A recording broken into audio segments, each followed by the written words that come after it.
देश के लोगों में खुशी की लहर है, दिल्ली के लोगों में खुशी की लहर है। आम आदमी पार्टी का एक एक कार्यकर्ता इस फैसले से उत्साहित है। सबके लिए बहुत बड़ी जीत है, बहुत बड़ी विजय है और भारतीय जनता पार्टी के मुंह पर जोरदार तमाचा है। अरविंद केजरीवाल जी को आज जमानत मिली है और ये जमानत इस बात का संदेश है कि देश के अंदर न्याय व्यवस्था कायम है।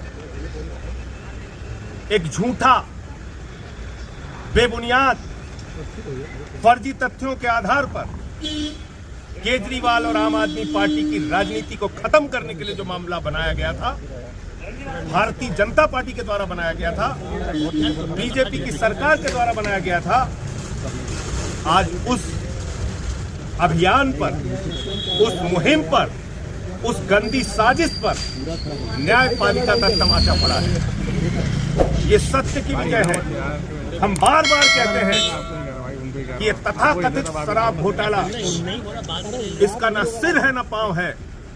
ये झूठ की बुनियाद पे तैयार किया गया है। इसमें ना कोई तथ्य है ना प्रमाण है।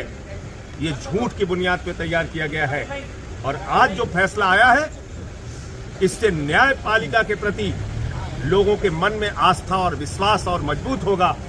आज जो फैसला आया है, इससे देश के लोगों में खुशी की लहर है, दिल्ली के लोगों में खुशी की लहर है। आम आदमी पार्टी का एक एक कार्यकर्ता इस फैसले से उत्साहित है।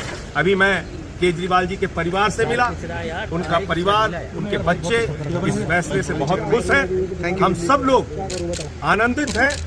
ये हम सब के लिए बहुत बड़ी जीत है, बहुत बड़ी विजय है और भारतीय जनता पार्टी के मुंह पर जोरदार तमाचा है। मैं समझता हूं अब जरा सी भी शर्म है तो बीजेपी को और मोदी अमित शाह को ये झूठे केस बंद करने चाहिए और जिन लोगों को फर्जी जेल में रखा है उनको सबको बाहर करना चाहिए। संजय जी, ईडी ने अपोज किया था बेल को, वो अपील भी नहीं सुनी गई है कोर्ट में, इसलिए कि उनके पास कोई तथ्य नहीं है, इसलिए कि उनके पास कोई प्रमाण नहीं है, इसलिए कि उन्होंने झूठ की बुनियाद पर सरकार के दबाव में केस बनाया है, इसलिए उनको कोई उनकी बात नहीं सुनी गई न्यायपालिका में। तो यही मैं कह रहा हूं कि ये सिर्फ और सिर्फ इस पूरे मुकदमे का मकसद था अरविंद केजरीवाल की राजनीति को खत्म करना, आम आदमी पार्टी की राजनीति को खत्म करना, आम आदमी पार्टी को क्रश करना, बर्बाद करना, ये मकसद था बीजेपी हाईकोर्ट जाने की बात कर रही है। और मुझे लगता है कि वो न्यायपालिका की लड़ाई है, उसके लिए हम लोग भी तैयार हैं। और कोई भी न्यायपालिका से जब एक जमानत मिली है, तो मैंने तो आज तक कभी ऐसा नहीं सुना कि आनंद फानंद में आप जाके कहीं उसको ऊपर से उस जमानत के खिलाफ कुछ कर पाए। सर, चुनाव के ठीक पहले उनको गिरफ्तार किया गया था, तब स्पेशल सर्कमस्टेंसेस में बेल दी गई और अब चुनाव के बाद उस वक्त भी मकसद यही था, चुनाव प्रचार से केजरीवाल को रोकना। उस वक्त भी मकसद यही था, आम आदमी पार्टी को हराना और आम आदमी पार्टी को खत्म करना। तो इसलिए मैं कह रहा हूं कि ये मुकदमा ही पूरा झूठ की बुनियाद पे, झूठे तथ्यों के आधार पे, फर्जी तरीके से मामला बनाया गया है और एक एक आदमी को पकड़ के जेल में डाला। आप लोग ये भी कहते रहे हैं कि सारी गिरफ्तारियां चुनाव के लिए की जा रही थी। आपकी बात देता है कि चुनाव हो गए तो गिरफ्तार भाई, ये तो साफ दिख रहा है ना। आप देखिए ना कि चुनाव संपन्न हो गया, चुनाव खत्म हो गया। अब दूध का दूध, पानी का पानी होगा। न्यायपालिका भी तो चीजों को देख रही है। न्यायपालिका भी तो देख रही है कि कैसे झूठे मामले बनाए गए हैं पूरी तरीके से। देखिए,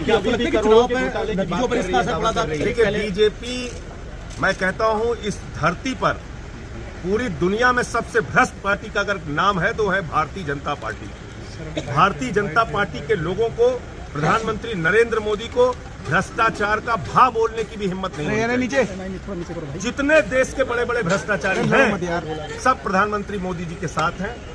जितने देश के बड़े बड़े भ्रष्टाचारी हैं, सब आज भारतीय जनता पार्टी के साथ हैं। चाहे वो अजीत पवार हो, छगन भुजबल हो, नारायण राणे हो, अशोक चौहान हो, हसन मुश्रीफ हो, नवीन जिंदल हो, हेमंत बिस्व शर्मा हो, मुकुल राय हो, जनार्दन रेड्डी हो, जितने भ्रष्टाचारी सब आज बीजेपी के और मोदी जी के साथ।